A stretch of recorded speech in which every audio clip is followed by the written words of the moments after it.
we could stand for the Pledge of Allegiance. Walt, if you will lead us, please.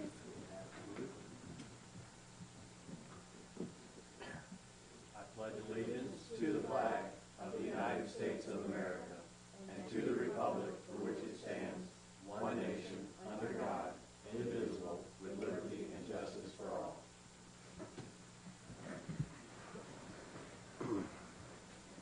Has everyone had a chance to review the minutes from November 4th, 2019? Are there any revisions necessary? Do I have a motion to approve? Motion to approve. Motion. The minutes have been moved and seconded. All in favor say aye. Aye. Any not in favor? The minutes from November 4th, 2019 have been approved. Are there any announcements by the board members? Okay, go ahead. I just want to go ahead and invite everybody, while we got everybody's attention early in the meeting, to the tree lighting ceremony this Friday at 6 o'clock. It'll be from 6 to 8 right here on City Hall lawn. We'll also have the announcement of our art contest winner of 125 years. We're celebrating our Kwoski Centennial anniversary here in Newberry. And for anybody who is watching tonight, we are creating a Christmas tree park down here in Berry Park where we have the farmers market. So any church, club, group, family, individual, team, if you want to decorate a Christmas tree, put it up. We'll handle the lighting. Just leave the lights plug hanging down there. We'll figure out how to get them so we can turn the whole city on all at one time. Come on out for some hot cocoa and some cookies. Find out who wins the art contest. We want to make it a nice night, so hope to see everybody there. So, and my kudos to the volunteers around town that have been fixing up the downtown. It's the best I've ever seen it look at Christmas time. You guys, the Garden Club, Linda, and Main Street especially, and the new business owners, the pharmacy and the Francis and the antique store at the end have kind of lit a fire under the downtown business banner. I think it looks wonderful. Also, Paula Willis, the artist, has painted up a lot of stuff. So, just thrilled at just proud of my little town, how good it looks. And I say that because we're also the Historic Architectural Review Board. And I think we're doing good now. Thank you for the kudos and reminding me. And just as soon as we got it all decorated, the good Lord sent a hurricane force winds right through the middle of town just to see how dedicated we were. So we got right back out there and put everything back up. So. And secondly, condolences to our colleague Linda in the loss of your grandson night before Thanksgiving. Our thoughts and prayers that go out to you and your family as we go through this time of mourning and bereavement.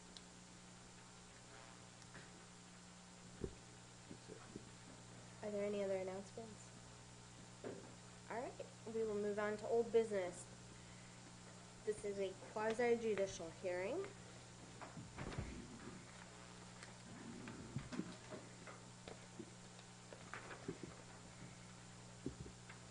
So this is a quasi-judicial public hearing on STUP 19-03, an application by End of the Road Events Incorporated, doing business as End of the Road Entertainment, agent for Pat Post, owner, for a special temporary use permit to allow for a one-time, 2-day outdoor concert as provided for in Section 14.10.1 of the City of Newberry Land Development Regulations on property located on the southeast corner of West Newberry Road and Gilchrist County Road 2085, Southeast 90th Avenue, Gilchrist County.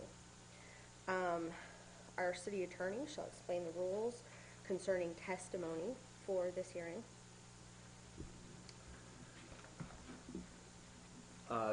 Thank you, Madam Chair. We'll have to swear everybody in today, so are there any, I know the applicant is here. Is there anybody else besides the applicant who intends to testify? Possibly Chief? And we may have just about the entire gallery. Okay, then let's Everybody stand up. We'll do it whether you let's whether do it you all will or at not. once. And I'm not going to have you all state your name, but if you could raise your right hand. Do you all solemnly swear to tell the whole truth and nothing but the truth? You're all duly sworn. And then we'll first hear from, as far as the process tonight, we'll first hear from the applicant. I apologize. We'll actually hear from the staff to give an overview, and then we'll hear from the applicant. And then there'll be a staff report that will then be addressed. I think Brian is going to be presenting on that tonight. And I'm not sure if we have any third-party interveners that we're aware of tonight, but they would have an opportunity to also speak. Same thing with the interveners representing a group of people. If we have that here tonight, we can consider that. Then there'll be a chance for cross-examination. The applicant can cross-examine some of the other witnesses that we've heard from. Same thing with the staff. They'll have the ability to cross-examine, and then the board will go through a question-answer process and ask whatever questions they have. Then we'll have final argument from the applicant, and then you'll hear from the city attorney in terms of the overview of what we're deciding, what the law is, and that sort of thing. And then the board will entertain potentially a motion. So that's generally the process that we'll follow tonight. And so we ask everybody to be patient as we work through it. I will ask the board, is there anybody who's had any ex-party communications with anyone regarding this matter? Staff. Okay. Staff. All. We've all discussed this with staff. Okay. And I'll just generally ask the question, is there anything that would prohibit you from acting in an impartial manner tonight in terms of the discussions you've had with staff prior to the day relative to the evidence we're going to hear tonight? Not that it would have a bias towards anything that I would vote on, but I do have a business relationship with Pat Post.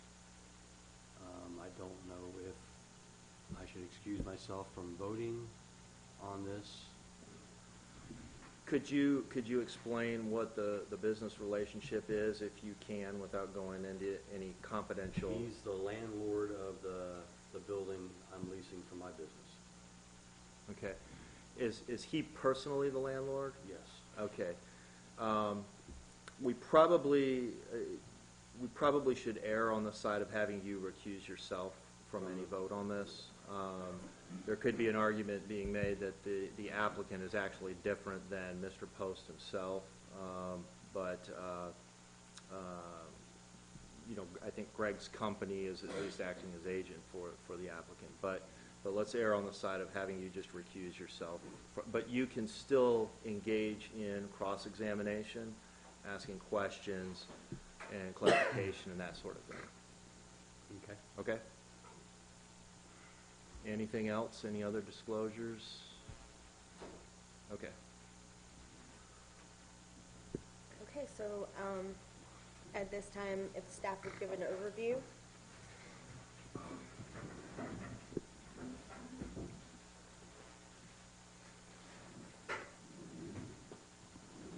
Thank you, Madam Chair. I'm going to skip forward a few slides just to the aerial here.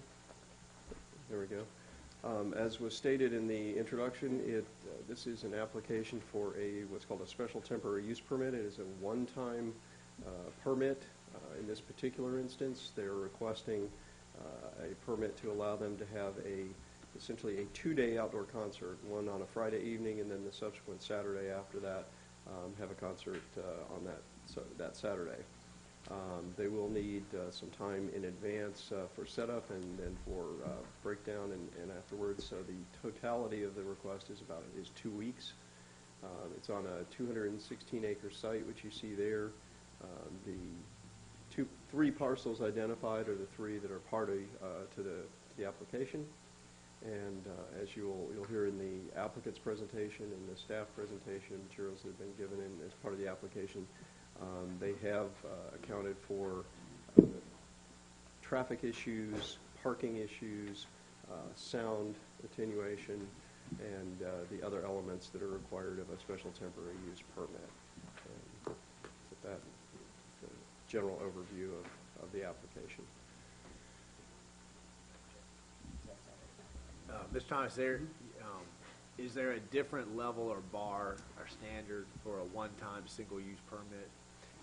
Yes, Madam Chair, there is a different standard. If the applicant was coming in for a special exception, which would grant permanent status or at least semi-permanent status to the venue, there would be a higher bar set in terms of the standard of evidence provided as opposed to a one-time use. One-time use, there are no permanent rights granted, and so, for instance, as an example, if you're requesting a permanent special exception, you would be expected to come in with a professional engineering traffic study to document the anticipated effects of the traffic on the community from a venue that's going to generate substantial traffic impacts. Or you also would probably expect to see engineered site plans as opposed to, for a one-time use, the expense of hiring professionals to provide all of that level of detail for a one-time use isn't really practical. And so, and I will point out that this is being considered by the applicant as a trial run. They're trying to cover all the bases. If successful, then their intent is to come back with a more permanent request. But this is strictly for a one-time weekend event that would give them the data they need to then come back and improve on the plans they presented here to put it into a permanent application, which would have that higher level of evidence required. Madam Chair, if I may add to that, I know you had asked the question in terms of the process that we'll be following tonight. Since we are quasi-judicial, it is a reminder to the board that the quasi-judicial standard is substantial and competent evidence. Obviously, with respect to the special temporary use permit scenario, what we're looking at is potentially, and we'll have some discussion on it, reasonable conditions that the board could include in any type of proposed recommendation to the commission. So those conditions are based on the substantial and competent evidentiary standard, and the question would be if the applicant fulfills these conditions, would that be adequate for a permit? It doesn't necessarily mean that as we sit here today, each and every one of these conditions has been met based on the substantial and competent evidence presented. The question is more along the lines of if the applicant does these and the evidence suggests that they will do these, carry out these marching orders, whatever they may be, over the next several months, does that get us where we need to be in terms of the permit?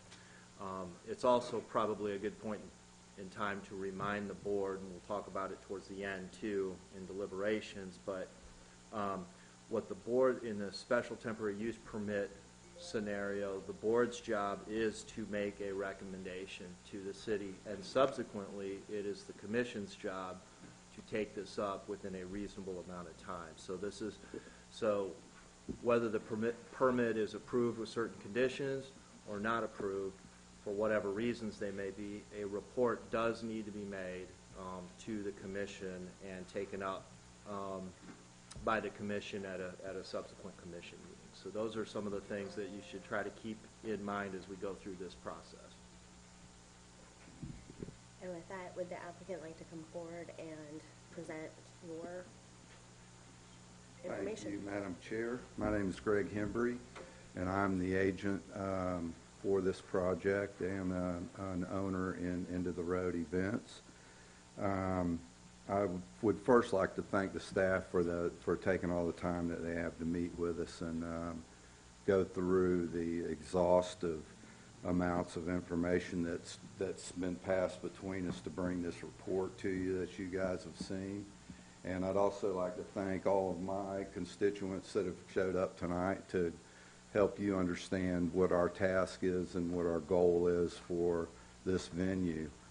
In starting, Brian, could you put up the site plan, please? Oh, wait a minute, I have this right here, right? Okay, there we go. One more. Let's see. There we go. Okay. What we have on this site is a work in progress, of course, and our hope and dream is to turn this into a music venue. We may also explore other possibilities that can be used. We've had a lot of conversation with other entities in the county about having other events take place on the grounds. At this time, of course, we want to have a music concert. In order to facilitate that, we've made some pretty aggressive moves in going to the DOT and acquiring a permit, which is in your package, to add an entrance on the east end of the property, which is in the upper right-hand corner of the plan that you see. Our conversation with DOT is much the same as your questions have been about handling traffic. I was concerned about that as well, and DOT, when we reviewed the process and the plan that you see before you there was a lot of positive feedback. One of the stipulations that DOT put on our permit is for us to have an on-site engineer if and when we do have this concert, to ascertain what will be needed in the future to handle such a large crowd. And it's a lot of people, there's no doubt about it. We agreed to that stipulation in their permit. And then after that meeting, I have since met with the ASO, Alachua County Sheriff's Office, to review our plan. And I tell you, I was pleasantly surprised when they liked what they see before them. I believe you can ask the Sheriff's Department representative tonight about that yourselves. Basically, what our intent here is to empty 26 of traffic as fast as possible. We're doing that by utilizing entrance number 1 as a primary entrance for traffic that is westbound. Eastbound traffic and overflow, if it does back up on the original one, will come down County Line Road to the third entrance. The second entrance is primarily an emergency entrance that is the long used entrance and used to be the actual railroad bed for the mine. We have approximately 30,000 people maximum capacity in the venue. We have enough parking for 13 to 15,000 vehicles if we use the overflow parking. I doubt very seriously we'll need that. Along the southern border of the project there, the line that you see on the property line is all RV parking. We separated it from general parking of automobiles. Also, a little section of it coming to the north, and there's another section coming right on that center entrance. Our meetings with Fire Chief Buckner for Newberry have us installing a couple of devices there to fight any unforeseen fires. We hope that doesn't happen, of course, but in the event they do, we'll have 2 FDCs on site with approximately 10,000 gallons of water at each one to combat any fires. And the other thing that we have is emergency management. And it's still a work in progress. We don't have an actual die-hard plan in place. We do have sufficient egress into the venue to handle the crowd that we're purporting to have. And basically, in an emergency evacuation plan, it's very similar to what you do every time you evacuate a venue after a concert's over. One question in my view into building an emergency management program was looking at some NFL stadiums and what they do. one of the main things that they said is they often start out their educational process with staff and asking when the last time a venue was had an emergency evacuation, and the answer is the last time a game was over, because the exact same path is used in an emergency situation. The big difference is training staff to handle crowds and maintain composure throughout the crowd. And anything that you see, you bring it to the attention of the authorities that are on site. We will have sufficient staff on site that will handle security, ticketing, wanding of individuals before they come through. All of these are mandatory these days with large crowds. And our guiding light in this process of making this program come together will be ASO, Emergency Management, and Chief Buckner. From the top side, the back office side, I have several people here in the audience that can answer any questions that you have there. There's not really a lot that has to do with life safety that pertains to them, but they are here for your entertainment and questioning as we go forward. With that, I'll entertain any questions that you have. Actually, at this point, we're going to have the staff give their presentation. So Okay. we have the whole picture. Awesome. And then we'll ask questions. Thank you. Thank you.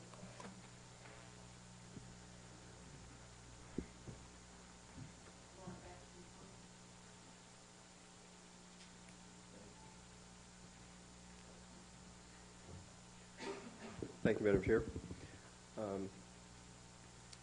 So one of the questions is, what are the requirements for a special temporary use permit? We've gone over what this particular one covers.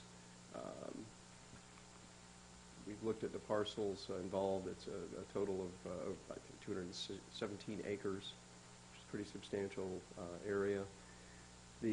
As we discussed, the event itself is going to be held in the basin of what is a retired mining pit, phosphate mining pit. The perimeter is rung with trees, and the rest of the site is, for the most part, clear, which provides a lot of area for grass parking.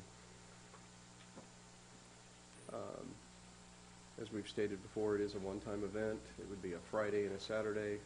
The applicant is asking for a window from which to hold that event from February 1st through April 30th. The reason being is they don't have an act booked yet, and that gives them some leeway in when they can bring in, who they can bring in.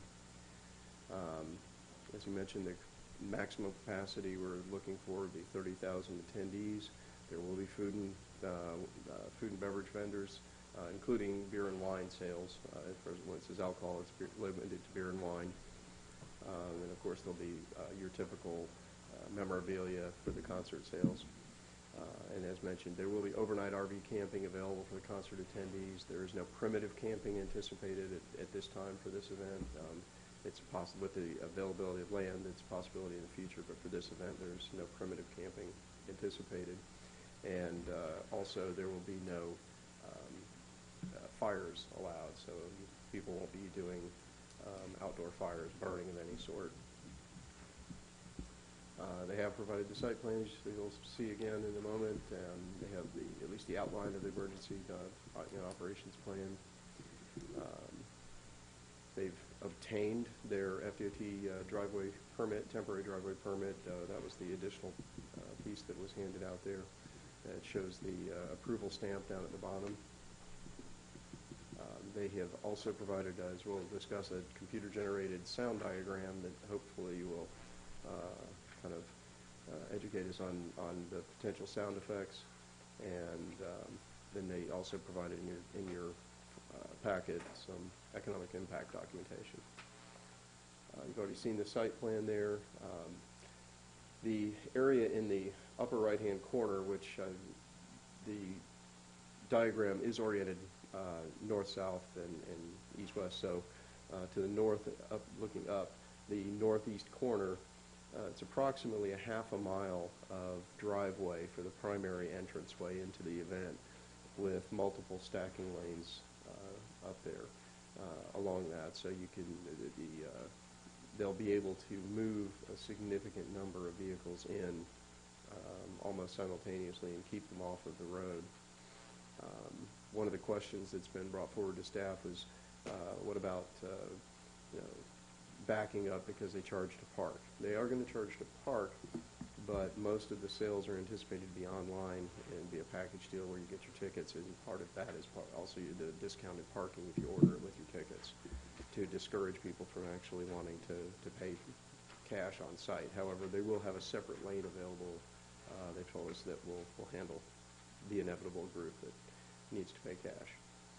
But that, again, having that separate lane out of the way and the others being able to move on in will keep traffic flowing, hopefully adequately, to keep it from backing up on State Road 26. A little bit closer view shows the different areas. The stage is down in the bottom in green. It basically faces northwest. The primary sound direction will be north. The cone will be northwest, and then there are other numbered, the alphabet areas are different, little higher elevation plateau areas where the crowd will also accumulate. When you add it all up, there's over 200,000 square feet of available floor space for the attendees to watch the program. Back to the sound, this is a computer-generated simulation of what they anticipate the sound would be. The stage is the bottom section there, below the orange sections. The orange sections are actually the primary speaker arrays, and they have technology now that stages it so that they can have instead of the old style where you just had two big massive speakers on the stage and it blasted out as loud as possible so that everybody could hear it. They have those, but then they also have additional speakers into the crowd up on poles, and they time it so that the crowd doesn't hear the difference between when the two speakers emit, but it comes out as a single sound. But by doing that, they can lower the actual volume necessary for the entire crowd to be able to adequately hear the concert, instead of just cranking it up as loud as necessary to go from the stage all the way to the back. A little further on that, this was provided by the applicant. It sort of superimposes that scheme over the pit in the general vicinity of where the stage is going to be located in the mining pit. As you can see, when you go back, you're looking at your distance about 1,000 feet behind the stage, measured there, and up to 2,000 feet estimated in front of the stage. And so the farthest northern corner of the sound diagram is about 2,000 feet from the stage, and then going back to the furthest property line, there's about 1,000 feet or so from the rear of the stage. And to kind of put that into some perspective, I did some measurements on the closest residential properties to the stage, and so the very closest, which would be in the direct line of sight, there is a house at 1,925 feet roughly, and then when you go back to this diagram, you can't really see it on here, the numbers, but if you back up further, it looks like at the perimeter of that 2,000 feet, you're looking at something in the, I believe it's around 80 to 82, 81 decibel range, which they have some equivalences there, like a vacuum cleaner, basically the sound of a vacuum cleaner in terms of the volume that you could expect at that distance. Again, not a sound expert, but this is what was presented by the applicant in the application. So it appears that most of the sound, because of where it is in the pit and the technology they're using, a lot of it will be attenuated so that there are minimal externalities off-site.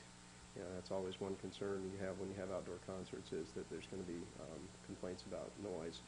One of the benefits of this location is that there aren't very many people that live in any close proximity, and it's a pretty good distance. And also, too, being down in the pit and the way the technology they're using also helps to mitigate the potential for noise complaints. And so, you've got the remainder are typically 2,400 or so to almost 3,000 feet away for the residences. And so, I think that that's not going to generate a whole lot of complaints on a one-time event. And so, the requirements for the granting of a temporary permit, outdoor concerts are one of the categories that has to be approved by the commission, heard first by, of course, you as the Planning and Zoning Board. They have to address different items, nuisance hazards and traffic, and so we'll go through that in some of the conditions as well. So as far as nuisances, and this is the reason it's written in this fashion. This is out of your materials there. This is out of the draft of the resolution, and that's why it says the Planning and Zoning Board has found. It's a draft of the potential resolution for approval, pending any adjustments or amendments requested by the board tonight. And so nuisance hazard. It does seem to be suitably adjacent from the nearby residences. There may be some exceeding of the city's noise ordinance. The daytime in agriculture is 75 decibels at the property line. The nighttime beginning at 7 p.m. is 55 decibels. Most likely there will be some, it will exceed that at the property lines, and so it might be something that would be put into the conditions by the commission that it's only allowed to exceed it for a certain amount of time and only allowed to exceed it by a certain level. Although the applicant, based on the computer-generated information that they were given by their sound expert, believes that there won't actually be any externalities generated at the property line because of the way that they're designing it. Traffic, as we talked about, they've got the stacking lanes, and they've got the Alachua County Sheriff's Office is going to be provide traffic control to keep things moving along. They're the same group that also does the Gator Nationals and the Gator football games, and they have extensive experience in large venues that generate tens of thousands of people, and so they have reviewed the first outline of the plan, and they're working to finalize the plan prior to the event. Parking, staff doesn't believe it would be a problem because they've got such substantial amount of area to park on site, and so there should not be any reason why anybody would park off-site. There just wouldn't be any potential for that.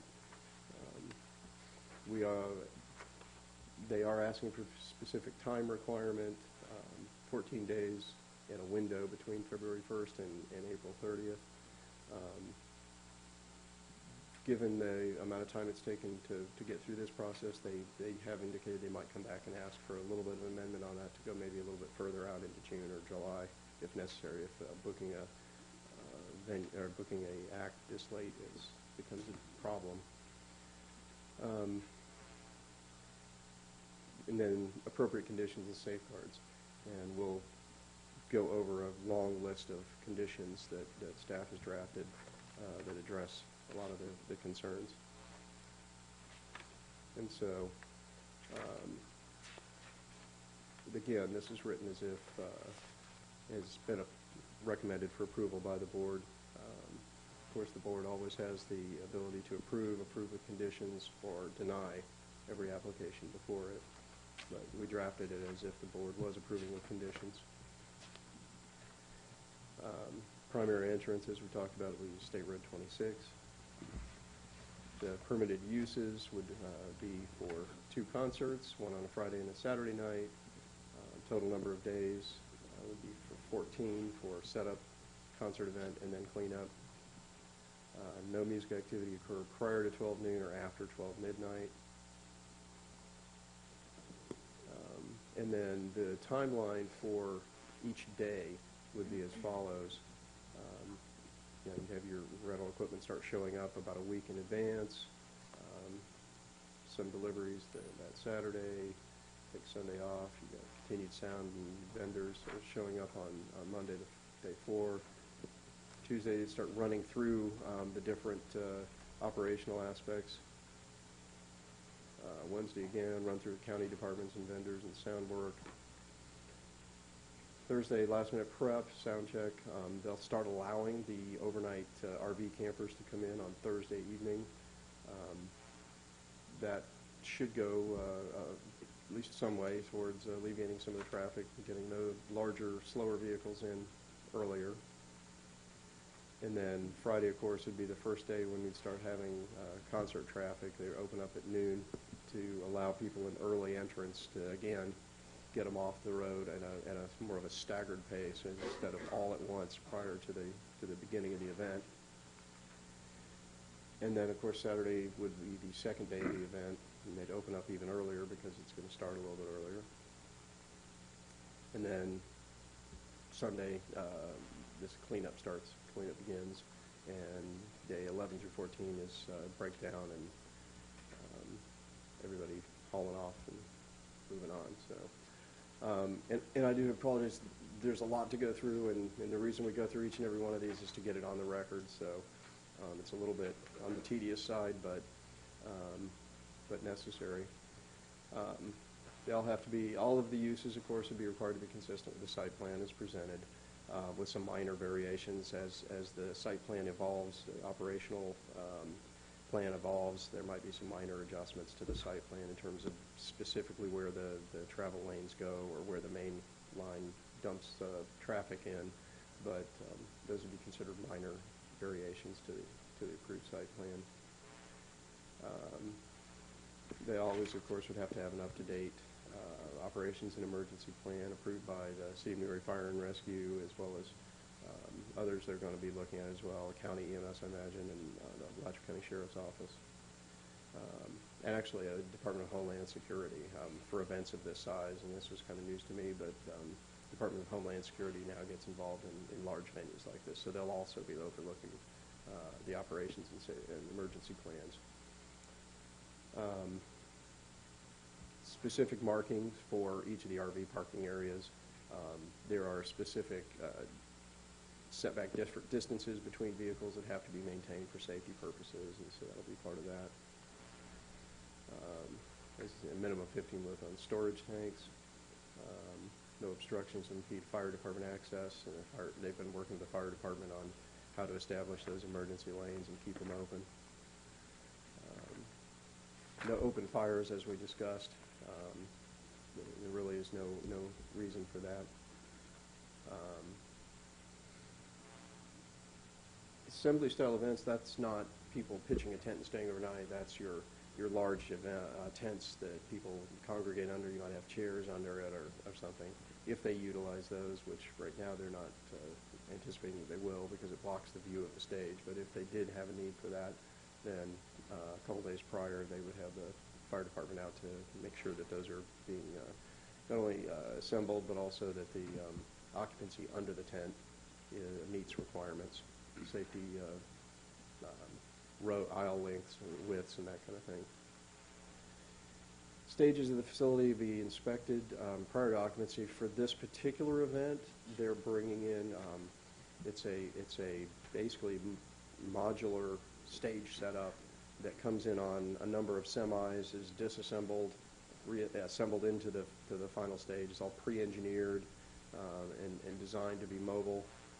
In the future, if they were granted a special exception, then they probably would at some point come back with an actual design for a stage, but at least initially it'll be using prefabricated mobile display or mobile stage areas that are pre-engineered. The venue evacuation plan provided at least 30 days prior to the event. We'll talk a little bit further about that. Some recommendations that the city attorney has talked about. Security plan, of course, implemented and coordinated with the Alachua County Sheriff's Office. Emergency medical plan provided at least 45 days prior to the event. roadways and access roads. The venue maintain a 20-foot clear path. That's for emergency vehicles to be able to get in and out safely and quickly if necessary. Proof of liability insurance, of course, they're going to have to be heavily insured for this. We'll talk about that again in a few moments. Strictly comply with all the health requirements, provision of restrooms. You know, initially they're going to be using porta potties. Eventually, if this becomes a permanent venue, they would work out more permanent arrangements. But at least initially, it will be rented porta potties for the event. They will have to get the City of Newberry alcohol sale permit, like any other venue that's going to, like Main Street does for the Fall Festival and that kind of thing, which they've agreed to apply for. Agree to limit attendance adequacy of the facilities. So if they got into a situation where the fire department or Alachua County Sheriff's Office said, "Hey, wait a minute, this is enough. You're exceeding the ability of the facility to safely hold the people," then it would be on their responsibility to not let any more people in. Notify the appropriate agencies, of course, no less than 45 days in advance of when they've selected the event. The applicant, in consultation with staff, has indicated that it's probably at least 60 days because they need to know that they're going to have to know that much further in advance. So the 45 days would not be a challenge. Everything, of course, will be inspected prior that needs to be inspected by the fire chief or the Florida Fire Prevention Code and Florida Building Codes by the building department. Some additional requirements. Structures greater than 120 square feet have to meet all the Florida Building Code requirements, if any. They actually don't anticipate any for this particular venue, but if they change the plans, and they did, you have to meet the Florida Building Code.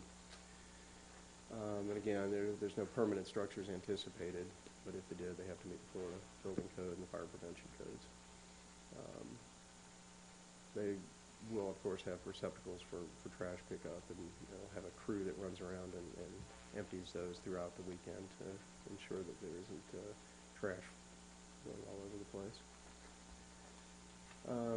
And then, so those were the 23 staff-generated conditions for the approval of the application, if the board so chooses. And then, in consultation with the city attorney, they made some additional suggestions for conditions that basically to guarantee that emergency vehicles can traverse the internal roadways as necessary, that all the roadways that the emergency vehicles are going to traverse would be with basically 6 inches of compacted lime rock to provide a stable base, make sure they didn't get bogged down anywhere in the soft dirt. As far as liability insurance, including the City of Newberry as an also insured on all event liability policies, and amend the conditions to state that the plans would need to be submitted no later than 60 days, and so move up the timetable by another 15 days from the 45 that's listed in the conditions that staff generated. And then no pyrotechnics, fireworks allowed on site. They're allowed to be brought on or allowed to be exploded on site or lit on site.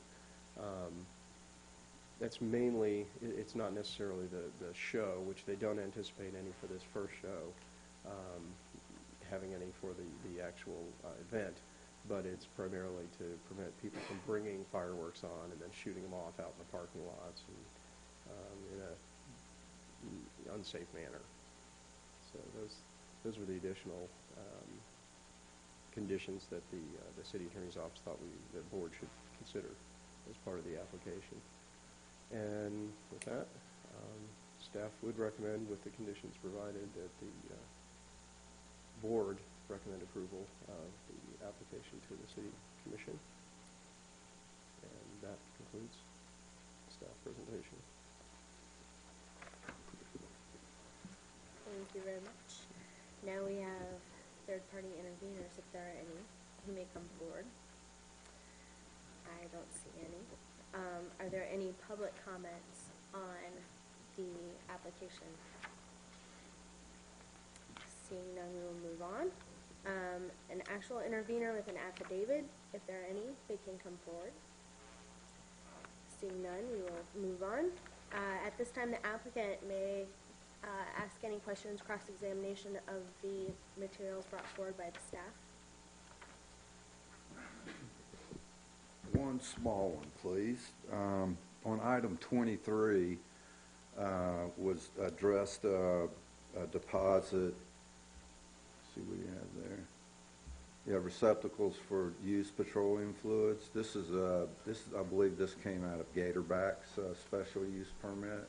And if we could strike that, we won't be using any fuels out there. And yeah, that particular one we can do without, I think. Okay? Other than that, I Madam don't Chair, have any- that he's absolutely correct. That the template we used for this was the Gatorade special exception, and so that was a holdover that staff didn't catch. Thank you. That's all I have. Thank you.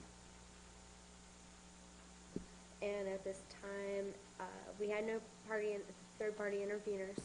The staff may cross-examine if they have any questions.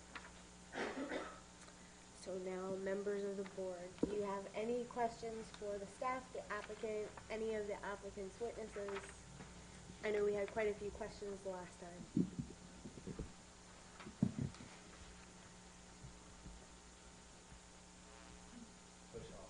Yeah, I got it. I have several questions. I always have questions. I'm that person. I want to know a couple of things here. This is a lot of money for our staff and our city. That's, it's a cost factor here is what I'm getting at.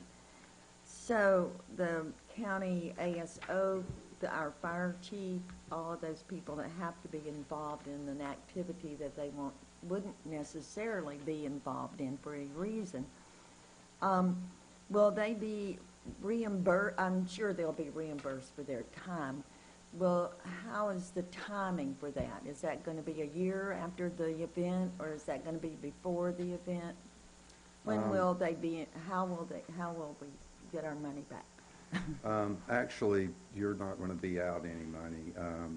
The entities that you mentioned all send me proposals on the cost associated with their services, and we pay them directly. Right away, Right away, not a year later. That's what I'm getting at. not a year later. Okay, all right, just clarify that. Director Thomas, the residents that are in the general area have been notified of this event, and they're all okay with it? Madam Chair, the notification, the Planning and Zoning Board hearing on a special temporary use permit doesn't require advance notification. However, in this instance, because this hearing was tabled and moved forward another month, moved back another month, and the commission is going to hear it next Monday night.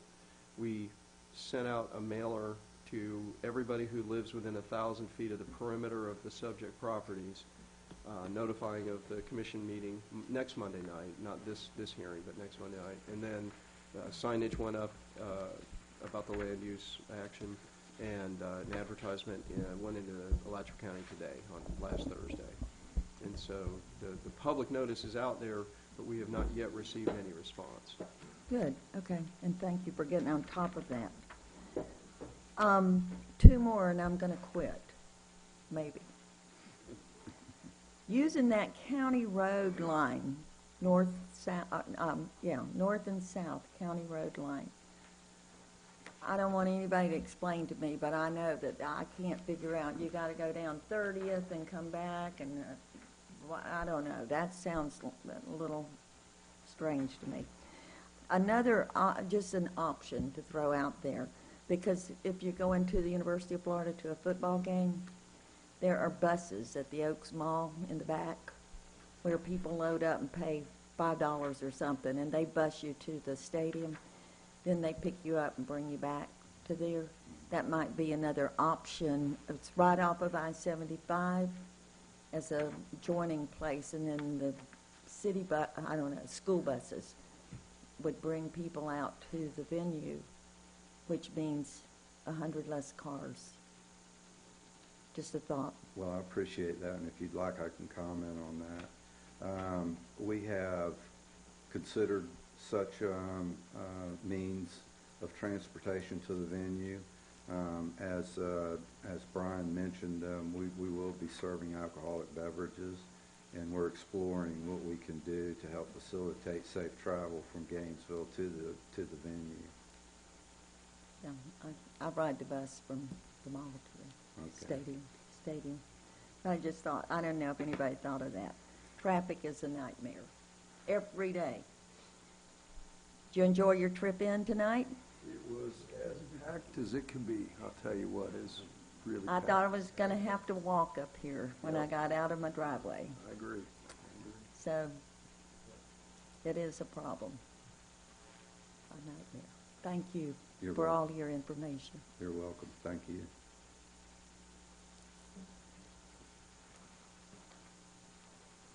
I had a couple of things, Madam Chair.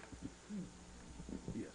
On the page 84 and 85, the 23, what do we call them, stipulations or? Yeah. What are they? Conditions. Condition 10 and condition 20 say the same thing.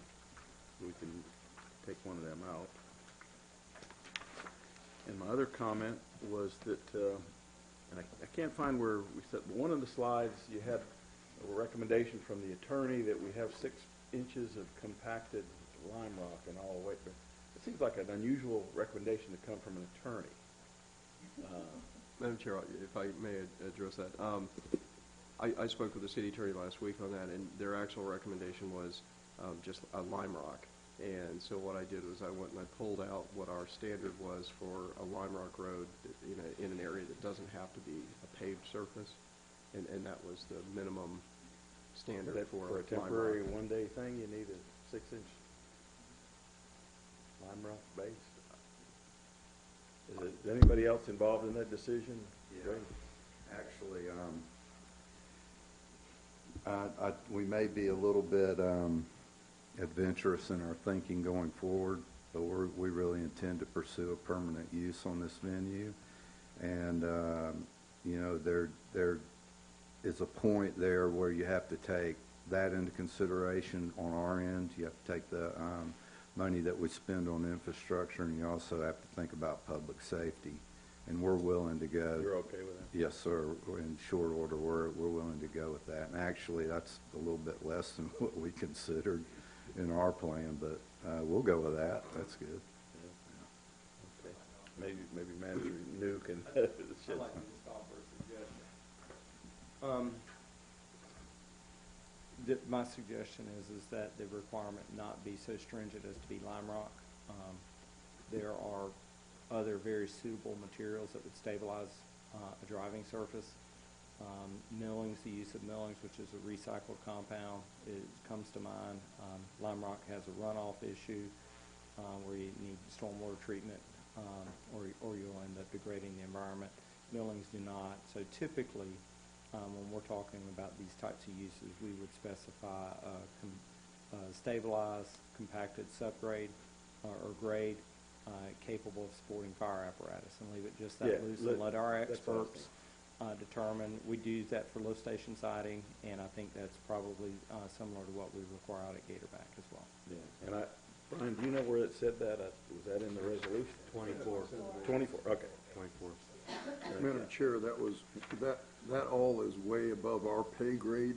I think our discussion was, how do you get a emergency vehicle down into the pit if something's going on, they need to get in there, and let's say we have inclement weather, how do we get a necessary But vehicle? you weren't specifying lime rock or any particular. Whatever staff says is necessary, then we're good. And our other thought from a common sense standpoint is it would seem that big trucks are coming in and out of that pit historically, because that's how they've gotten the product out of there. Yeah. So however it's done, whatever it's done, just so that if there can be access in and out in the event of a necessity like that, an emergency, that's our only comment on And it. was this your entry, load-bearing ratio 100? Oh, yeah, we were all over that. You're all, you got an engineer on staff That's right, now? that's right. Okay, can we word that to say? Stabilized grade. Stabilized road that will support fire equipment? Actually, in addition to that, the DOT. And you can do, I mean, permit- you can do more if you want to. Yeah, well, I don't thank wanna- you, thank you, I appreciate that. The DOT specified for us to use crushed concrete on our entrance permit, and we'll be carrying that in to a certain extent. It's a little bit more expensive than limestone, but it addresses the issue that Mr. New addressed as far as runoff and stabilization concerns go. Okay, that's all I've got, Madam Chair.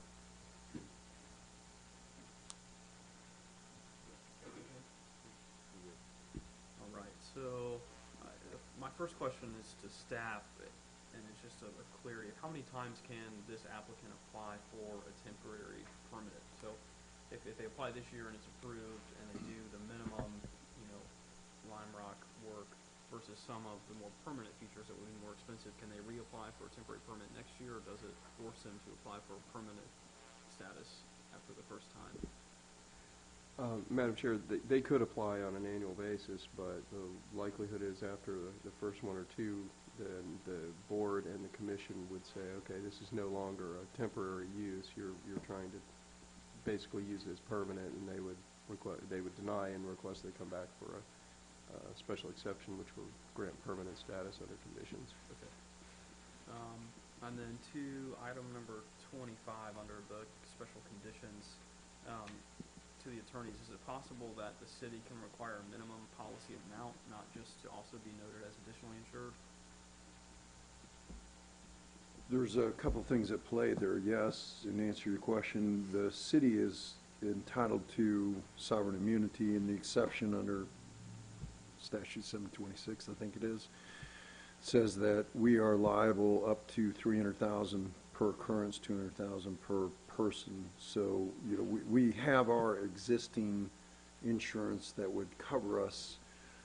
Usually in these kind of situations, anybody are sued in the event of some calamitous event, then everybody's engaged. We would have our insurance, which would be primary as far as we're concerned. We're asking the applicant to cover us in the event there's some calamity out there, and to look at coverage that would be an additional insured under their policy. Typically speaking, and again, I haven't investigated the cost of this, that's not a real expensive insurance. Right. So if you have that kind of insurance, they're going to sue their company, and their insurance company would stand in their shoes first. That policy would be there for the city as well under our suggestion, and then we'll have backup insurance, which will be the Florida League, which is our general liability carrier as well. Okay. So that's our thoughts. All right. And then a question for the applicant is on the DOT permit that we talked about at the last meeting. A question that I brought up was if DOT was aware of the amount of traffic accessing the site. And I thought that we had determined that your site plan from the application was part of the application to DOT, but I don't see it in here. Is there any record from staff of DOT's acknowledgement of the amount of cars that will be accessing the site from these temporary curb cuts? That's something that we asked for last time, but I don't see it in this application. Madam Chair, the only thing that FDOT required to consider was the driveway permits themselves. I don't think that they required to know the actual volume of traffic that was going to be anticipated on it for a temporary driveway permit. As we sort of used as an example, if going forward for a special exception that would grant permanent status, then they would actually be required to come back with a traffic engineering study that showed all of those issues and based on volume. Right. So, but for this, I'm not aware of FDOT requiring it. Otherwise, they wouldn't. If they needed it, it would have been in the application. They would have requested, and it would have been denied without it. Yeah, I mean, in the application, it's identified that it's for a concert venue, but that can range. I mean, you can do a concert serve with 20 people, so I just want to make sure that they're aware of the scale of the project that they've approved. I mean, if it's already been approved, I guess there's no way to go back and address that. But I would think that we could do that. I mean, everybody at the DOT is very aware of what we're doing and what our end game is here, and I feel like we could probably get confirmation of their awareness of that number for you. all right. Okay? And then I've only got two more, and I'll be quick. On the County Line Road, on your site plan, so you show coming off of Newberry Road on the eastern entrances, the road split into several different lanes to help alleviate westbound traffic. And then you show access on County Line Road south of Newberry Road, that also splits into several different lanes. But how do you plan to address backing up eastbound traffic that's coming from Gilchrist County that would be turning right on the County Line Road? So that's essentially a really small roadway. So until they get to your access point on the very southern section of the property, there's no way to alleviate that traffic. You mean eastbound traffic that would be turning south on County Line Road, right? Right. There'll be ACSO officer at that intersection directing traffic. Okay. There'll be actually the plan now, and in reviewing this with the Sheriff's Department representatives, we'll have an officer at each one of the entrances at the intersection of County Line Road and 26, and also at the light here in downtown Newberry to assist in the flow of traffic.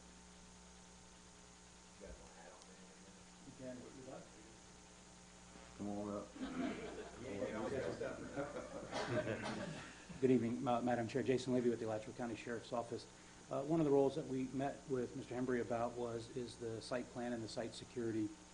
And from our aspect, a lot of the questions that we had thought of, had in mind from different events that have been done that we've managed in the past and been a part of, they've answered our questions and also exceeded a lot of the questions that we had. They looked at 3 lanes coming in off of the eastern entrance on 26, but it can go as wide as 5, and our concern is making sure we also have not only entrance lanes to come in, but we need to have at least an exit lane while people are coming in, because the people that turn around don't want to stay. We don't want to back traffic up and back people up. From a lot of the events that we've done, from Gator Nationals to football games to, anything that requires a lot of traffic direction, a lot of the stuff that we brought up by having a couple people at each intersection to make sure we can safely direct traffic. We're not opposed if traffic backs up if we're safe doing it, but we're also not opposed to backing traffic up with just one person there. So we want to have 2 people there at the main choke points or biggest intersections, Newberry Road and 298, the main entrance, even the emergency road in and out if we have to stop traffic from coming in. And also, as mentioned, we can even have someone here at the light in Newberry can help make sure traffic flow is smooth there. One of the other items that was brought up is that we look at the incident command system, and we bring a lot of requests from that aspect, working with not only Newberry Fire Rescue, but also Alachua County Fire Rescue, and that with the incident command system, make sure that all the key players that are there at this event, make sure that we make a unified decision and choices, and that we handle it in event. If there was an issue that came up, that we can handle that properly. So a lot of this stuff has been put into play, a lot of the questions that have been our concerns or things that we've done in the past to make sure that we have events that work well. They've been answered, and we've looked at a lot of that. We have not put anything to writing that says, yes, that we agree with your site plan, because I know a lot of the stuff is still in the works. Lieutenant Bennett also went down into the actual pit and toured the area and looked at a lot of that as well, because our concern is that, as brought up, how do we get somebody out if they're hurt? How do we get fire rescue in there safely to make sure it's not just driving apparatus down there, but there's also UTVs, ATVs, or other devices that get in there. In the past, we've also used the Alachua County Fire Rescue's drone team, where they can go put live time eyes on an event before we get people there to make sure. We don't want to drive a fire truck and ambulance across a piece of property to realize we don't need them, because then we got to turn them around and bring them back. But if we can get eyes there quicker, we also have Polaris's and UTVs, ATV type stuff that we drive, and we'd have people on those in the park to drive in a safe, well-lit manner to make sure that we can get to a position that's needed safely and quickly. So a lot of the stuff that is discussed, we have it under wraps as well as discussing it, but the site plan that comes up, much as the items, the stipulations you put in, would be some concerns that we would bring up as well to make sure, and that that would also come through with the final, after the final approval is done, that we would say, look, if it doesn't meet the standards that we're going to have to ask for with us and fire rescue and the entities involved, then we would come back to the city and say, look, there's a concern here that, but everything we've asked of Greg or his staff that we've met, and some phone conversations, has not only been met, but it's been exceeded, and we've gotten no blowback, if you will, or no hesitation on needing anything. So we have a lot of the stuff covered, so I think a lot of the questions or concerns that would come up, the same with you all, is make sure can people get in there, and get out, and be safe about it, and not tie up other areas. A couple other things, we also put out message boards before and after the events to make sure that several days, if not a week ahead of time, people are aware of the traffic delays, alternate routes. We make contact with other counties, because Newberry Road being a highly traveled roadway, even for emergency vehicles, that if we know emergency vehicles are coming through, that we would also just make sure the road is open or flowing that direction to let those other counties that need that roadway to get to the hospitals, that it's open and free-flowing for them as well. Can I jump in and ask one question before you continue? Part of what's going on here is an event that handles 25,000 people. Is just pretty far outside of our wheelhouse. We don't do this very often, but this is exactly in y'all's wheelhouse. Y'all host events upwards of 90,000. So at this point, it sounds like you're pretty comfortable that this event can go on without being a huge distraction, nuisance to the community. Is that, how comfortable are you at this point? I know nothing is written down. Right. Mr. Mayor, Madam Chair, we're very comfortable with it. We've done larger events. Lieutenant Bennett also handled as the main lead for the couple Luke Bryan concerts that they had out in Archer off of 346 and 346A. By having that incident command system worked up to making sure that we have everything in a flow. And we always set it up to what is the worst case scenario that can happen, and that's what we set up for. And it's always great when we don't need that stuff, but we plan for everything. But as of right now, from what's been presented and what we're looking at for a community safety aspect and to make sure for traffic flow, we have no concerns. My last point is that it looks like on the application, the entity is listed, I'm not sure if staff put this in or if the applicant did, as end of the road entertainment, but I think the legal entity is actually end of the road events, if that's correct, just if that's of any importance as we move forward in writing stuff down.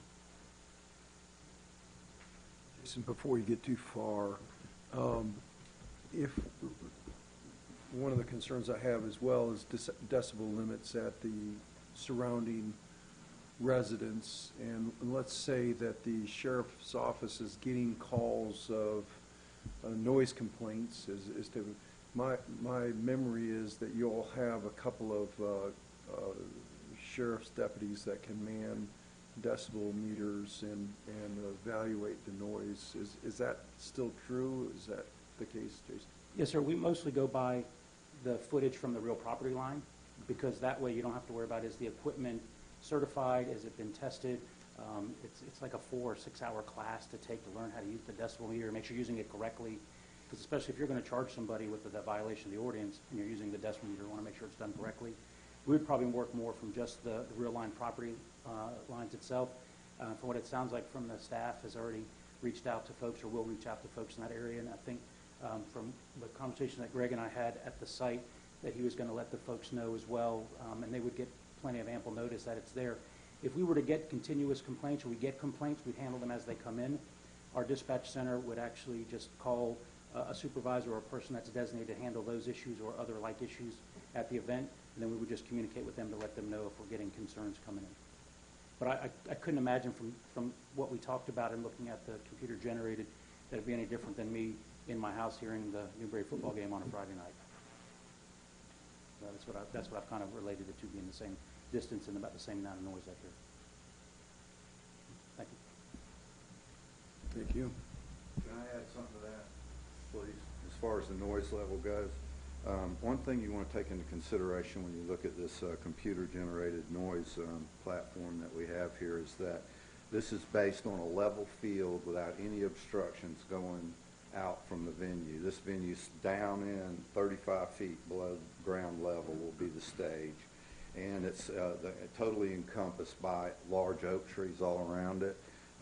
My sound engineer has made very clear that they definitely impede the travel of sound. And I think that we'll all be pleasantly surprised once we have this thing going on about the sound that generated at the property lines. And we, too, intend to have an engineer on site that will monitor those decibel readings at the property lines. Thank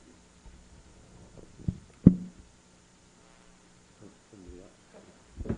Madam Chair, I'm going back to County Line Road because it's really bothersome. I just drove County Line Road all the way down to 30th Saturday night. County Line Road is really a one-vehicle road. It's not wide. It is not marked. There's no center line. There's no, there's trees on either side of the road. I met cars as I was coming down that road Saturday, and you can't move over. It's a tight squeeze, and if you happen to have big trucks or whatever, but I'm just expressing a concern about the use of County Line Road. And I don't know, does Gilchrist own half of that and we own half of it? Who owns County Line Road? Gilchrist owns the whole thing.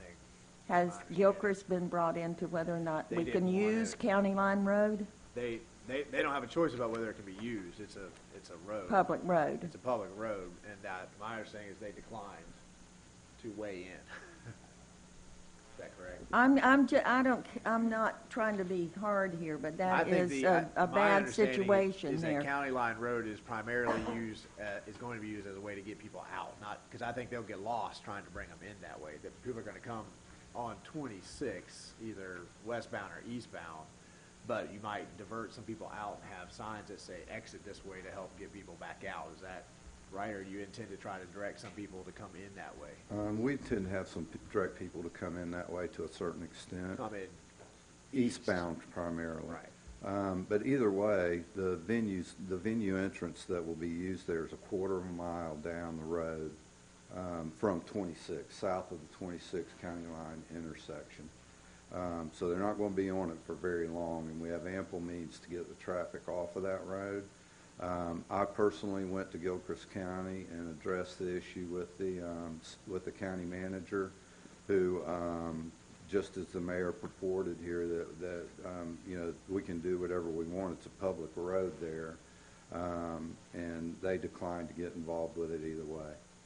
And in fact, the property in question here actually goes out into County Line Road about 6 or 7 feet on the southern border, and is not on the property at the northern end. So, it's something that does need to be acknowledged and addressed whenever we have traffic coming in and out, and everybody's very aware of the conditions there on that road. Thank you. Madam Chair, if I could, with the discussion that we talked about people working the main areas, we did talk about someone at the County Line Road entrance, also at Newberry Road and the County Line Road. So with folks working there, they can work in conjunction through radio communication, say, hey, nobody coming south, we're letting people come north and stuff like that. So that way we don't have that cars meeting in the middle so they can safely get out of there. But we can control that with the folks working the traffic direction in that area. Chair, I'd like to hear from Chief Bruckner, much as we did the ASO, about does he feel comfortable with the emergency plans, and I know you've reviewed them, you've been working with Greg, but I'd just like to hear it from you personally, that you give us a warm, fuzzy feeling that we're going to be okay. Okay. Good evening, Madam Chair and board members. We have reviewed it. Our office has submitted some of the conditions that you've seen tonight. We are comfortable with the occupant load. That was one of the big questions that we had. The applicant actually kind of dialed when he came to my office. We did some calculations based on the Florida Fire Prevention Code for assembly occupancies. He actually asked me to do the worst case scenario. In other words, the fewest number of people you could have. So we did that calculation. He came in just under the 30,000 at the worst case scenario. I believe it was around 24, 26. So we are comfortable with the occupant load. We are comfortable with the ingress and egress of the facility. They've designated an emergency access road going into the facility. The biggest thing that you've already heard tonight that we still haven't seen is a emergency evacuation plan. Our thought is everything will be exiting. Nobody will be coming in, with the exception of that one emergency road being accessed by emergency personnel. But we have not had any, there's been no balking, so to speak, from the applicant on anything that we've asked them to do and provide. Okay, thank you.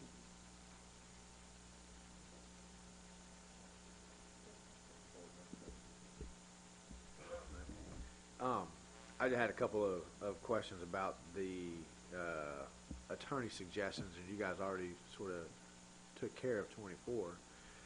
I'm still a little bit hung up on 25. Has the applicant, have you looked into what it, 25, two more. So is the applicant shall include the city of Newberry as also insured on all liability? Have you looked into that? Is that? Yep, we're willing to do that. That's not a problem for you? Nope. Because I don't remember us doing that in any other. Now again, this is a different kind of event we're looking at, but this seems like an added on, and it seemed kind of like it was added on the first time we had this presentation. But you've looked into this, isn't a big deal. We don't have a problem with it. I do believe that it'll be a minimal cost to us. I'm not sure exactly how much, but we're willing to tell you right now that we will add you onto the insurance policy, the city of Newberry. Is that the same thing as saying also insured? Yes. Yes, it is. Yes, and Madam Chair, I think the city would be amenable if it comes back and it's, for whatever reason, it's an unreasonable cost to the applicant. I think we can add something to the, I don't think it will be, but if it turns into something that is just out of bounds, then, and we may know that by perhaps By Monday. I'm Can we I'm find not that out sure. by Monday? And if it's not, we'll figure something out. We have a call into the insurance company at this time. We expect a response rapidly from them. Okay. If we could have the information by Monday, then even if we leave the language as it is now, we'd have at least another shot at that point. Okay. If we don't know by Monday, then I would ask the attorney's office to maybe think about how we can modify that language a little bit. Sure. So that if it comes back that this is, a $25,000 rider, we've got maybe some other options that we can consider. Am I right in, because I just don't remember this as being a stipulation. You're right, we don't normally do that, but this is something that's so far, like you said, out of our wheelhouse and potentially such a large event, and it's different. And in researching it, just from a liability standpoint, there's just so many multiple points of liability that these kind of events can engender, so that's why we requested it. I would say we can add to this number 25 as reasonable, just at the tail end of it, just add as reasonable, and I think then it encompasses the whole concept of the necessity. In addition to that, I'm sure that our insurance carrier who does large events like this on a regular basis, they've encountered this same situation before and will have an answer for us promptly. Okay. And my other question was about the fireworks. So the way I understand it, you're concerned about people in the audience setting off fireworks, but I'm not sure how us saying there's no fireworks prevents people in your audience from setting them off, and it seems like that just makes another thing you guys have to regulate. I don't know if ASO wants to speak to that. And I also, what if you get, Tim McGraw and he says, well, I'd love to come, but there's fireworks at my concerts, and I have to have fireworks at my grand finale, and then we've said no fireworks. Well, we can always come back and say how much weight does Tim McGraw have in Newberry, but Hank Williams always has fireworks, right? I'll tell you, we're not really that concerned about the fireworks. Okay, I have no reason to feel like it's going to be a problem. If you have plenty of security on site and you see something like that, a problem coming up, then you quell it immediately, and then that's the end of it. It seems more like a sign you post, not something we write in. That's my thought there, but I could be. Yes, sir, Mr. Mayor. Basically, you putting that in there as a stipulation, it basically gives us teeth to go up to that person and say, look, you're starting to affect this man's business and everything else. We need you to stop. If not, we can remove you from the property. It gives us some teeth if they're not willing to comply. Okay. All right. So it assists us in that manner. But if Tim McGraw wants fireworks, I agree with you that I think it could be rewritten a bit to be less broad so that it would not affect the entertainer. It would just be for the non-entertainment. And Madam Chair, we can add into that, no pyrotechnics fireworks are allowed on the site unless as authorized by the city and applicant or something. And Madam Chair, I have one more question for ASO. The underage drinking, well, concerts like that, we have a mixture of kids from 16 to in their 20s and on up. Do you feel comfortable that they've got a plan to separate those legal to drink from those not legal to drink? Well, in an event like this and large scale, obviously your biggest issue is typically the tailgating. And it's not necessarily in the event. Typically, it's usually out in the parking lot. Yes, sir. And we have roving patrols. They can even instill a stipulation on their property that no glass containers. And so, like what we did at Luke Bryan, trying to be friendly about it, is some of our roving patrols actually went and bought big things of solo cups. And when they go by and see people with bottles, they here do this. And so we're making constant contact with people, trying to educate them. We see people getting out of control, we start dealing with them immediately. Just like you mentioned, if it starts stepping off bad, we need to be in front of it. So even with the underage drinking, if we see something that's obvious or questionable, we're obligated to check in on it. Do they normally have some kind of a bracelet or something that identifies the underage from the legal age? Typically, like in some of these large events, and each one's run a little bit different, they actually have to present ID when they're purchasing it. But once they've got it and they're out in the crowd walking around with the Dixie cup, right, and they wear some sort of identification so you can look at them and tell if they're underage? That would be up to Mr. Hembry. Now, obviously, that would be a large undertaking to do every single person coming into an event. But if you go to any of the big sporting events, things like that, they're typically checking as you purchase. Yes. Okay. Yes. Thanks. I have one remaining question Before you add that, Yeah, go ahead. can I add to that? You can. After considering what your question was there, I think it would be prudent on our part to provide a bracelet for people that were previously carded and check to see if they're old enough to drink. That way, if somebody is observed drinking alcoholic beverages, they'll have the bracelet on. I know there is people that will go to extraordinary lengths to build the system, if you will, but I think that would be about the most prudent thing that we could do to help alleviate that problem. Okay. Thank you. So the one remaining question I have is regarding the sound of, would they need as part of this, a permit to avoid any noise ordinance issues? Madam Chair, the applicant's sound expert doesn't think that one would be necessary based on our allowable decibel levels at the property line. However, it might be prudent for the commission, as part of the granting of a special temporary use permit, to build that in there just for this event, to grant them a little bit of extra, maybe the daytime level extended through the evening hours up to a certain point, and that way they wouldn't, if they do exceed it slightly, they wouldn't be in violation for this one event.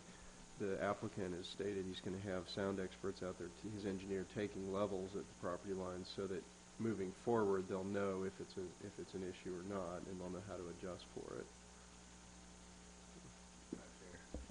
So, I'm assuming somebody here is the sound somebody can speak to the sound. Can you give the board some guidance of what would a soft buffer for the sound be and for how long, right? So it's 11:50. The crowd has called Shania Twain out for her third encore, right? It's going to go till 12:10, and they got to cut it off at 12. What would 30 minutes be a good window? Would 5? I don't know what's your thought here? I really believe that we're going to be finished well before midnight. I don't see that happening. I mean, we could just make that. If you want to give us an extra 30 minutes over that, that would be fine, but I could think we're going to be done well before that. What about the actual limit, especially to Mr. Thomas' point about the daytime? Well, I You're don't out there think... doing sound checks. JBL did the audio, did the engineers, came back with that diagram for us and gave us some estimates of what it's going to be. Being deep inside that pit and having that tree barrier so thick, everybody feels that there's no way that we can possibly get to those decibel levels at those distances. That's property lines. And you got to go through all the vehicles. I mean, the audio would have to be so high, it would be uncomfortable for the actual spectators. I mean, to get to those levels.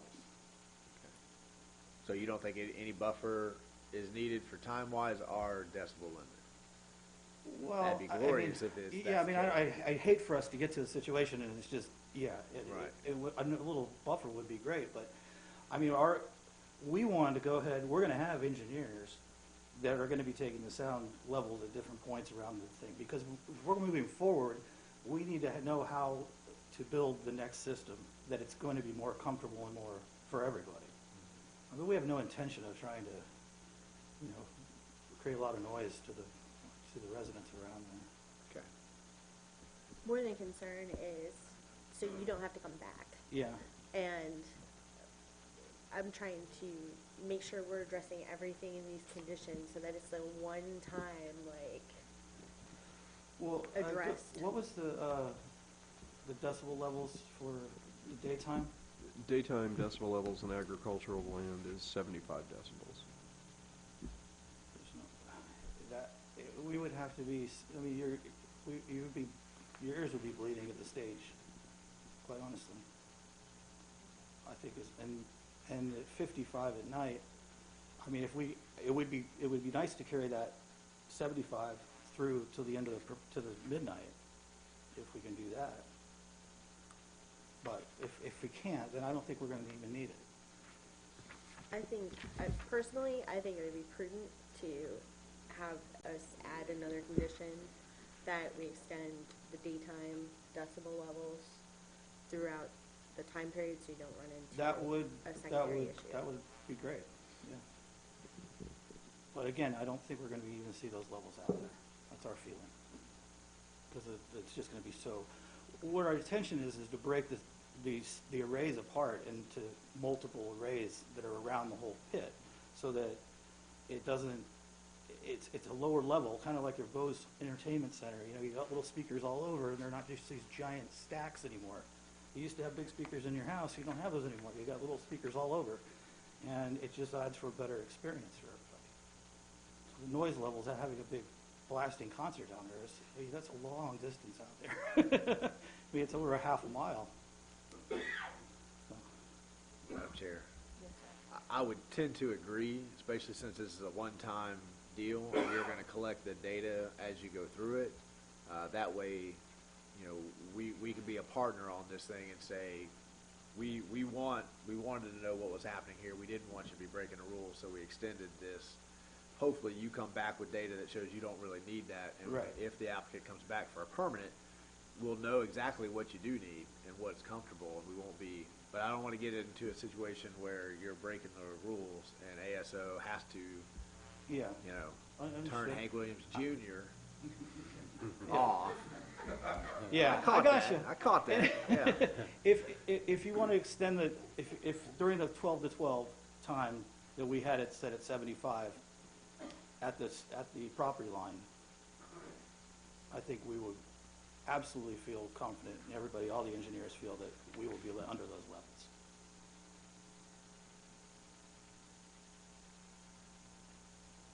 and then and then carrying forward, we can, yeah, exactly, supply all of, we will take readings from there, periodically throughout the concert, so that you can see, here it is throughout the day. And moving forward, we can adjust for what we need. But I'm not a voting member of the board. So. Are there other questions from the board at this time?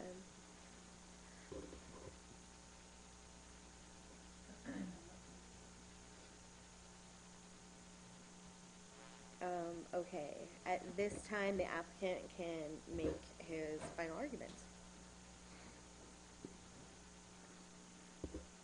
I tell you, I think we've covered the ground really well here, and I've got to tell you, I'm feeling the synergy that's needed to pull off a really cool event for Newberry, and the only thing that we really haven't addressed is economic development, and maybe it's just the kind of thing that time will tell, but we're prepared to entertain any concerns that you have there. But I'll tell you, I'm really excited about the potential that this has for Newberry, and I thank you for your time and consideration here. Thanks. Thank you very much. If there were no party interveners, so there are no party interveners present to make their final argument, so staff at this time, you can make your final presentation.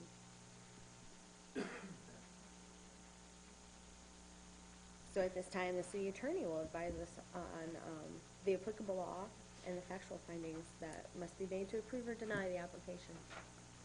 Thank you, Madam Chair. Once again, referring back to Mr. Thomas's staff report at the front end of this discussion, I think he laid out in the resolution the three determinations that the City Commission will ultimately have to make in terms of nuisance, traffic, and parking. So those are three things that this board should keep in mind in terms of tonight. Determine that that any nuisance or hazardous feature involved is suitably separate from adjacent uses. Regarding traffic, that excessive vehicular traffic will not be generated on minor residential streets. And then number three, a vehicular parking problem will not be created. Also have to make a finding that there is a specific time period that the temporary use permit would apply to, which I think we've heard the evidence on that, and that there are reasonable time limits imposed, and the reasonable conditions that we've obviously been going through in depth. So that's under our land development regulations. Again, as a reminder, the board's job is to submit a report and recommendation, which I think staff is recommending be in the form of the draft or the proposed resolution, subject to the additional conditions that have been addressed or added to tonight. If there is a motion that incorporates all of those additional conditions as discussed tonight, then the city attorney's office will work with staff to put together, it won't happen tonight, but it will put together a modified resolution subject to whatever motion, that motion being made, and then we'll get that signed and submitted to the commission for next week's meeting. So all that has to be based on the substantial and competent evidence standard. And so those are the considerations for the board. Okay, so at this time, board members, deliberations, thoughts? We can entertain a motion at this time. Madam Chair, can I Yes, make sir. a motion? Yes, sir. Trying to keep up with some of the changes we've made, but I recommend that we recommend to the City Commission, or I move that we recommend to the City Commission approval of resolution number 2019-37, special temporary use permit, with the following changes to the conditions. One, that we eliminate condition 20 as redundant.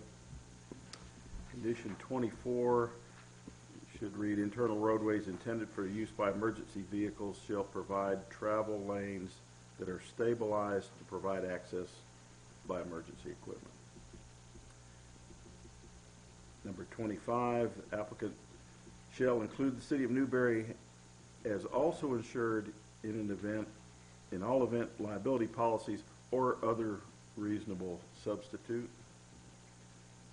And 27, change to read, no pyrotechnics, fireworks are allowed on the site except those operated professionally as part of the performance and approved by the Newberry Fire Chief. Take out 23. And, This is Gator bag for this one. yeah, and take out 20. Take out 23.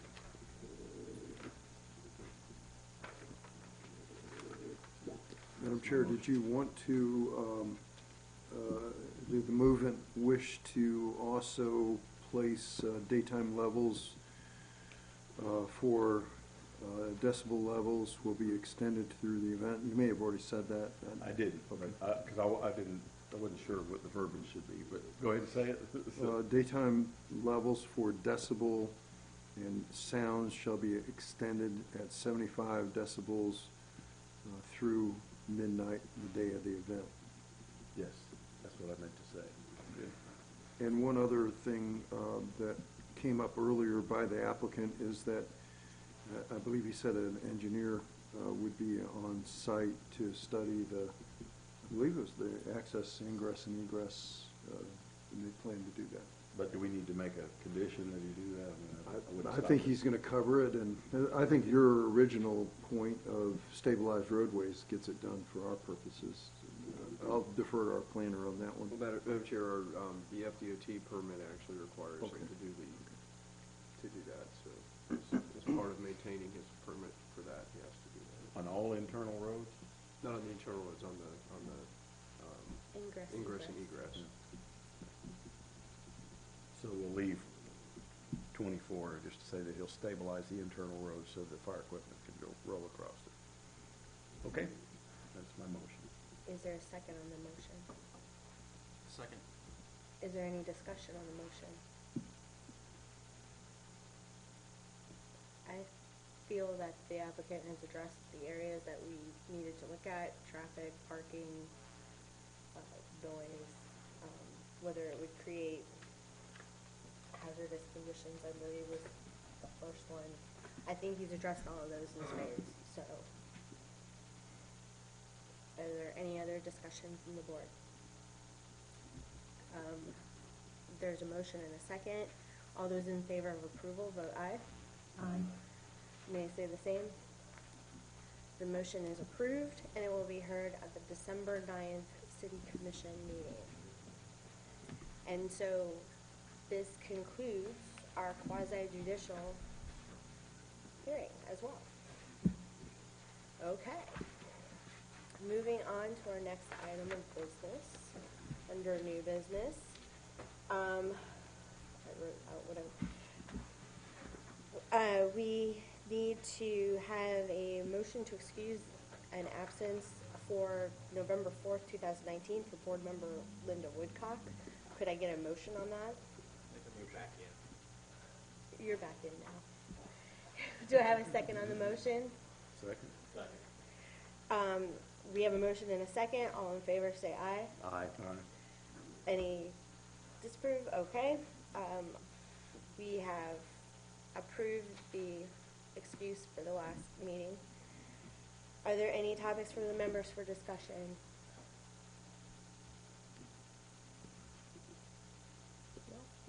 No? December 6th, Christmas tree lighting. Turn on your microphone. Nobody's going to hear December 6th, Christmas tree lighting. Be there. Madam Chair, if I Yes, may, from the city attorney's office, we want to make sure that all board members know that they're invited to our office on Thursday evening from 4 to 8 for our annual ethics training presentation that we do. Under statute, only elected officials are obligated to complete the training, but there are ethical discussions, public records laws, sunshine laws, and so forth, that apply equally to this board. So if that's of interest, we invite you. We'll have food and drink available, and hopefully some entertaining topics to talk about. Madam Chair. We're going to have a tree decorating contest to go along with it.